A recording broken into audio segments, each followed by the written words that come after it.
প্রিয় ভাই বোনেরা, আসসালামু আলাইকুম। আশা করি নিশ্চয়ই সকলে আল্লাহর রহমতে ভালো আছেন। আজকে এই মুহূর্তে আমি আপনাদের সামনে আ আমাদের অনেকগুলো চিন্তাভাবনা যেগুলো এর ভিতরে আপনাদের সাথে আলাপ করেছি, সমাজের বিভিন্ন শ্রেণী, বিভিন্ন পেশার মানুষকে নিয়ে। ঠিক একই রকমভাবে আজকে এমন এক শ্রেণী পেশার মানুষকের সম্পর্কে আপনাদের সাথে আলাপ করতে চাই, যাদের সাথে আমাদের সম্পর্ক জীবনের খুব আনন্দ মুহূর্তে, আবার খুব কষ্টের মুহূর্তেও। জীবনের বিভিন্ন গুরুত্বপূর্ণ বাঁকে আমরা এই মানুষগুলোর কাছে যাই, তাদের পরামর্শ গ্রহণ করি। কারা তারা?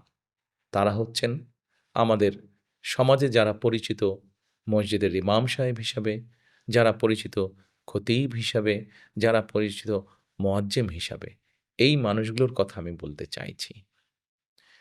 এছাড়াও আমি মুসলমান, স্বাভাবিকভাবেই আমি আমার খতিব সাহেব, আমার মুয়াজ্জিম সাহেব, আমার ইমাম সাহেবের কথা আমি যেমন চিন্তা করছি, একইভাবে এই দেশের নাগরিক হিসাবেও অন্য ধর্মেও যারা আছেন, সেই ধর্মের ধর্মীয় প্রধান যারা আছেন, তাদের কথাও আমরা চিন্তা করছি। এখন চিন্তাটা কি?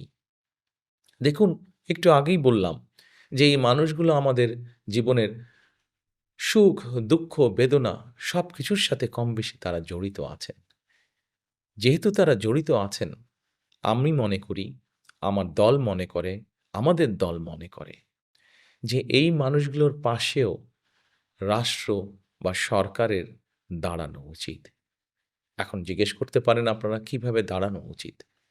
আমরা বিভিন্নভাবে বিভিন্ন শ্রেণী পেশার মানুষকে চেষ্টা করছি কিভাবে তাদের পাশে বিভিন্ন সহযোগিতা নিয়ে দাঁড়ানো যায়। নারীদের পাশে কিভাবে দাঁড়ানো যায়? নারীদেরকে স্বাবলম্বী করার জন্য। কৃষকের পাশে কিভাবে দাঁড়ানো যায়? কৃষককে স্বাবলম্বী করার জন্য।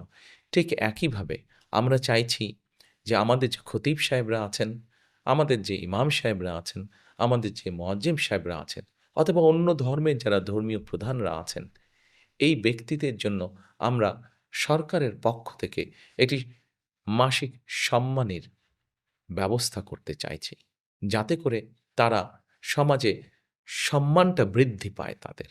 যাতে করে তারা একটু হলেও সমাজে সচ্ছলভাবে পরিবারকে নিয়ে চলতে পারেন।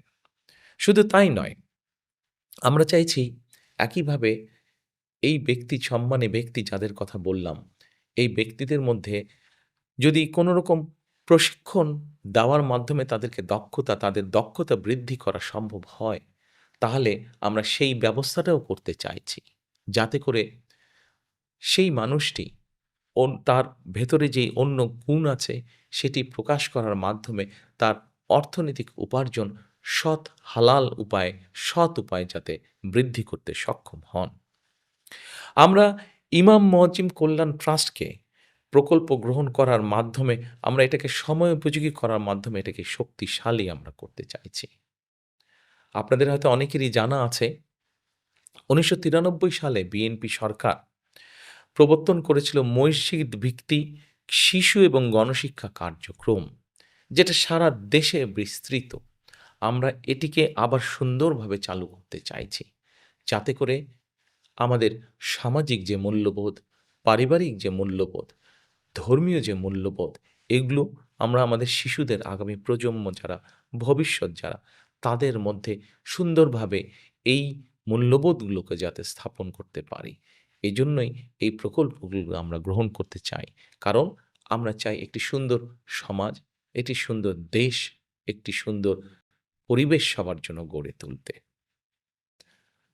আমরা আশা করব এই যে আমাদের ধর্মীয় নেতা যারা, তাদের পাশে আমরা যে দাঁড়াতে চাইছি, এ ব্যাপারে সারা দেশের মানুষ আমাদেরকে সহযোগিতা করবেন।